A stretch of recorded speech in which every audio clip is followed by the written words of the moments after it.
तो अभी हम एलर्जी डिस्कस करने वाले हैं।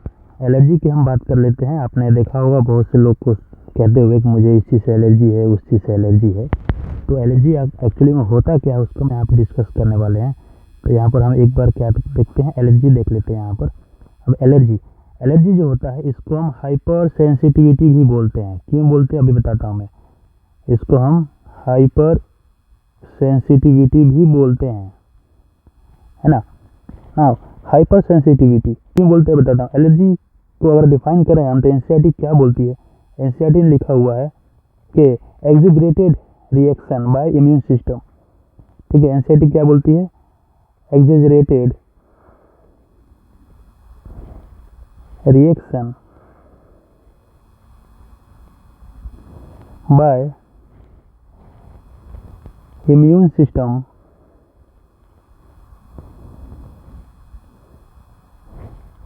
okay in response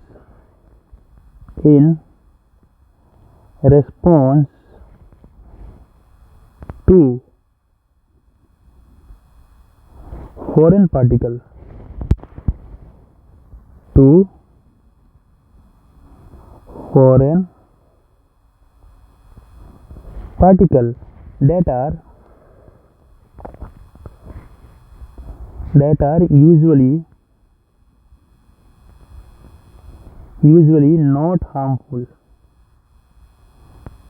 that are usually not harmful, अब इसका मतलब समझो क्या होता है कि एलर्जी या हाइपर सेंसिटिविटी में क्या होता है, जो हमारा जो इम्यून सिस्टम होता है, इसका काम क्या होता है, ये हमको फॉरेन पार्टिकल से बचाता है। यानी कि जो भी फॉरेन पार्टिकल्स होंगे जिनको हम एंटीजन भी बोल देते हैं, एंटीजन भी बोल देते हैं, ये हमको इस एंटीजन से बचाता है। कैसे बचाता है, बाय रिलीजिंग, ये क्या रिलीज करता है, ये रिलीज करता है इम्यूनोग्लोबुलिन, या फिर इसको हम बोलते हैं एंटीबॉडी, है ना। तो एंटीबॉडी बनाता है एंटीजन के अगेंस्ट, और ये फॉरेन पार्टिकल से हमारी बॉडी को प्रोटेक्ट करता है, बचाता है नॉर्मली। लेकिन एलर्जी केस में क्या होता है, इसमें जो हमारा इम्यून सिस्टम है वो हाइपर सेंसिटिव हो गया है। ठीक है ना, मतलब कि ऐसा पार्टिकल जो हमारी बॉडी के, ऐसा फॉरेन पार्टिकल जो हमारी बॉडी के लिए हार्मफुल नहीं है, उसके अगेंस्ट भी ये क्या करता है, बहुत एग्जीग्रेटेड मतलब बढ़ चढ़ के, है ना, बढ़ चढ़ के रिस्पॉन्स शो करता है। तो इसको हम क्या बोलते हैं, एलर्जी बोलते हैं। ठीक है ना। ठीक है, अब इसके बहुत सारे सिम्टम्स होते हैं, जैसे कि किसी को बहुत ज़्यादा छींक आने लगा हो, बाहर गया, उसने मान लो धूल को इनहेल कर लिया हो, डस्ट को, तो छींक आने लगी उसको। या हो सकता है किसी को पोलन ग्रेन जो होते हैं उनसे एलर्जी हो, ठीक है, तो छींकें आने लगेंगी, है ना, आँख लाल हो जाएगा, ठीक है, बॉडी कहीं कहीं पर स्वेल कर जाती है। ठीक है ना। तो ये सारे कुछ इसके सिम्टम्स होते हैं एलर्जी के। ओके, और जिन सब्सटेंस से एलर्जी होती है उसको हम एलर्जेंस बोलते हैं, राइट। तो एलर्जेंस क्या होते हैं, है ना, एलर्जेंस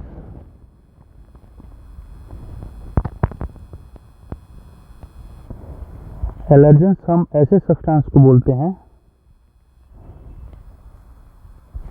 जो एलर्जी प्रोड्यूस करेंगे। तो बोल सकते हैं एलर्जी प्रोड्यूसिंग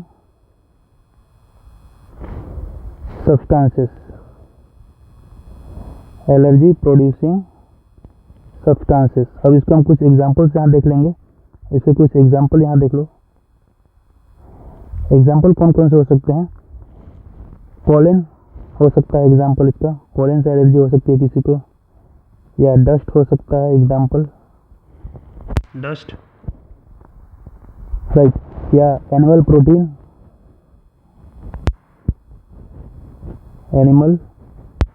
प्रोटीन, राइट, खाने से हो सकता है, या स्मोक से हो सकता है ना, एक्सेट्रा। तो ये सारी चीज़ें जो एलर्जी के लिए रिस्पॉन्सिबल होती हैं उनको हम क्या बोलते हैं, एलर्जेंस बोलते हैं। ओके, अब हम यहाँ देखने वाले हैं एलर्जी का मैकेनिज्म, कि एलर्जी आखिर होता कैसे है। तो इसके लिए हम कुछ चीज़ों को दिमाग में रखेंगे।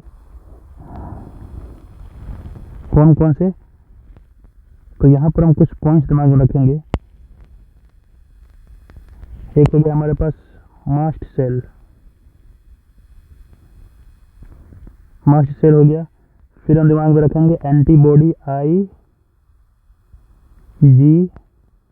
ई, ये फिर एक केमिकल सिक्रीट करता है ये मास्ट सेल, इसको हम हिस्टामाइन बोलेंगे। ठीक है, तो इन 3 चीज़ों को हम दिमाग में रखेंगे। अब हम इसका जो है मैकेनिज्म समझने की कोशिश करते हैं। तो ये हमारे पास हो गया मास्ट सेल। हम डिस्कस कर लेते हैं मास्ट सेल क्या होता है। ये हमारे पास हो गया मास्ट सेल।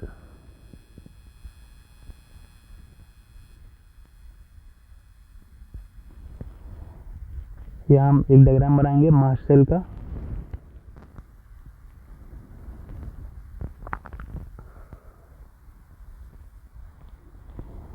मास्ट सेल ये हो गया, और इसके अंदर क्या होता है, ग्रेन्यूल्स होते हैं। मास्ट सेल के अंदर क्या होंगे, बहुत सारे ग्रेन्यूल्स प्रेजेंट होते हैं।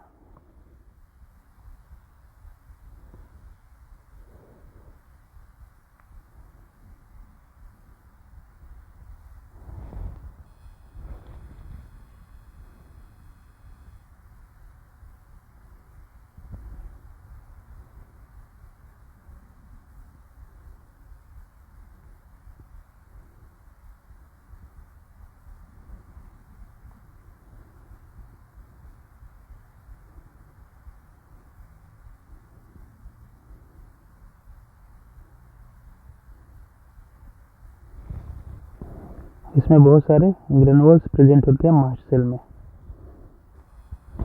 और ये ग्रेन्यूल्स क्या क्या है देखते हैं यहाँ पर। ये है हिस्टामिन,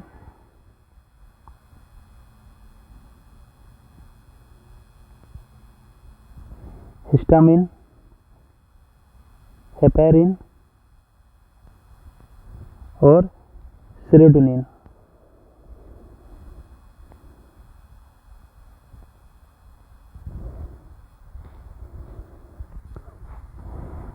अब ये मास्ट सेल जो है रिस्पॉन्सिबल किस लिए है, इट इज रिस्पॉन्सिबल फॉर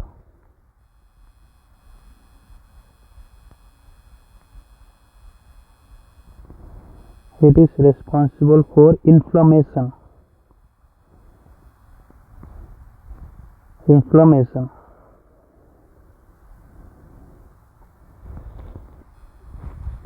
ये नॉर्मल कंडीशन है, ये नॉर्मल कंडीशन है, मतलब कि नॉन एलर्जिक कंडीशन है। ये नॉर्मल कंडीशन बोल रहे या फिर क्या बोल रहे हैं इसको, नॉन एलर्जिक कंडीशन, राइट। यानी कि यहाँ पर ये नॉन सेंसिटाइज है, this is non sensitize.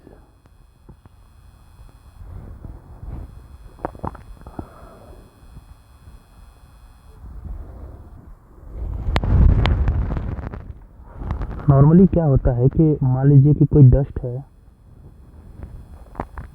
Dust या फिर पोलन, अगर ये बॉडी में एंटर करता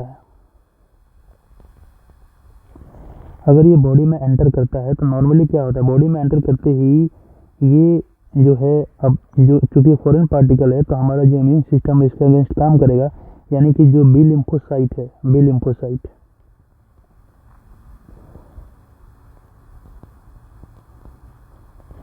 वो तुरंत क्या करेगा, डिफ्रेंशिएट हो जाएगा और ये प्लाज्मा सेल का फॉर्मेशन करता है। थोड़ा बहुत आपने पढ़ा होगा इम्यूनोलॉजी, ठीक है।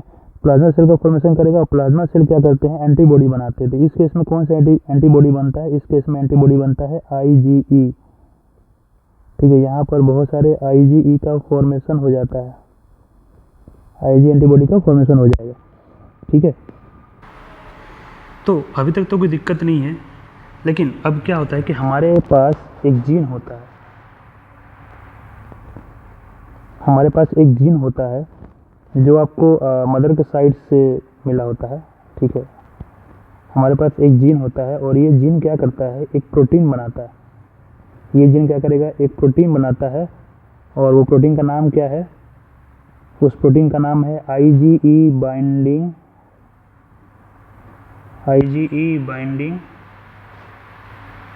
Protein, okay. ये IgE बाइंडिंग प्रोटीन होता है जो ये जीन प्रोड्यूस करता है, ठीक है। ये IgE बाइंडिंग प्रोटीन है जो इस जीन ने प्रोड्यूस किया है। अब ये IgE बाइंडिंग प्रोटीन क्या होता है, ये जा करके मास्ट सेल के सरफेस पे अटैच हो जाता है। जो हमारा मास्ट सेल है यहाँ पर, ये मास्ट सेल है हमारा, इसके सरफेस पे आकर के ये क्या होता है, अटैच हो जाता है।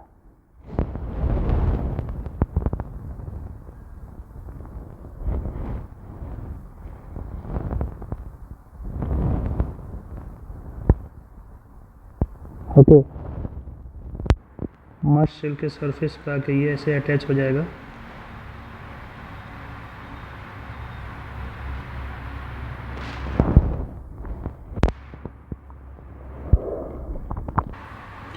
अब जैसे ये आईजी बाइंडिंग प्रोटीन आके इसके सरफेस पे लगे हैं मास्ट सेल के, अब यहाँ पर क्या होगा, आईजी प्रोटीन जो है आकर के बाइंड होना शुरू हो जाएगा। आईजी प्रोटीन जो है यहाँ आके बाइंड होना शुरू हो जाएगा।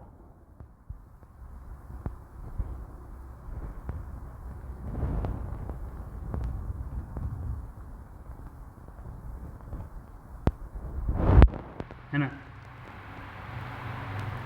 अब जैसे ही आईजी प्रोटीन यहाँ के बाइंड हो गया यहाँ पर, अब यहाँ पर मामला गड़बड़ हो जाता है। ठीक है, अब यहाँ पर आईजी बाइंड हो चुका है, अब ये कैसा हो गया है, सेंसिटाइज हो गया है। ठीक है, अब यहाँ पर ये सेंसिटाइज हो चुका है। अब यहाँ पर क्या होगा, ये सेंसिटाइज हो चुका है। अब यहाँ पर जो डस्ट पार्टिकल और जो डस्ट या फिर पॉलन जो बी लिम्फोसाइट से जाके बाइंड कर रहे थे यहाँ पर, अब वो क्या करेंगे, अब वो सीधे यहाँ पर जो IgE जो एंटीबॉडी है सीधे आकर के यहाँ बाइंड करेंगे, सीधे आके यहाँ बाइंड करेंगे। और जैसे ही यहाँ पर बाइंड करेंगे वैसे ही जो मास्ट सेल वो एक्टिवेट हो जाएगा, रप्चर हो जाएगा। और ये रप्चर होते ही क्या करेगा, अपने अंदर से हिस्टामिन का सिक्रीशन करना शुरू कर देता है। तो यहाँ से रप्चर हो जाएगा और यहाँ से बहुत सारे हिस्टामाइन जो है वो बाहर निकलने शुरू हो जाते हैं। यहाँ बहुत सारे हिस्टामिन जो होंगे वो बाहर निकल जाते हैं। अब ये तबाही मचाएंगे। अब ये क्या करेंगे, तो यहाँ पर ये हिस्टामाइन रिलीज हो गया है और हिस्टामाइन रिलीज होते ही ये क्या वेसोडाइलेशन कॉज करेगा और ये फिर एलर्जी कॉज करता है। फाइनली ये क्या कॉज करेगा, एलर्जी। एलर्जी के सारे सिम्टम जो है वो दिखने शुरू हो जाते हैं। तो एक बार समराइज करते हैं जल्दी से। तो जो डस्ट और पोलन पार्टिकल आपके बॉडी में पहली बार एंटर किए थे तो वहाँ पर बी लिम्फोसाइट के साथ बाइंड हुआ। बी लिम्फोसाइट जो है वो डिफ्रेंशिएट हुआ प्लाज्मा सेल में। प्लाज्मा सेल जो है वो एंटीबॉडी IgE बनाता है। ये नॉर्मल केस में होता है, लेकिन आपके पास एक जीन ऑलरेडी प्रेजेंट है जो कभी भी एक्टिव हो सकता है। जैसे वो जीन एक्टिव हुआ तो वो IgE बाइंडिंग प्रोटीन रिलीज़ कराता है और वो IgE बाइंडिंग प्रोटीन जो होता है वो मास्ट सेल के सरफेस जाके अटैच होगा। और चूँकि IgE बाइंडिंग प्रोटीन है तो IgE जो एंटीबॉडी है वो जा करके इस IgE बाइंडिंग प्रोटीन से मास्ट सेल के सरफेस से बाइंड हो जाता है। और नेक्स्ट टाइम अब जब ये डस्ट या फिर पोलन आपकी बॉडी में आएंगे तो वो सीधे जो है IgE से बाइंड होते हैं, ना कि बी लिम्फोसाइट से। और जैसे ही वो IgE से बाइंड होते हैं मास्ट सेल रप्चर हो जाता है और रप्चर होकर के मास्ट सेल जो अपने अंदर से हिस्टामिन रिलीज करेगा और हिस्टामिन जो होता है वो एलर्जी कॉज करता है। और नेक्स्ट टाइम से क्या होगा, चूँकि ये मास्ट सेल सेंसिटाइज हो चुका है तो नेक्स्ट टाइम जब भी बॉडी में डस्ट या फिर पोलन एंटर करेगा तो ये मास्ट सेल जो है वापस हिस्टामिन रिलीज करेगा और फिर से एलर्जी हो जाएगा। ठीक है, और ये बार बार रिपीट होता रहता है ना।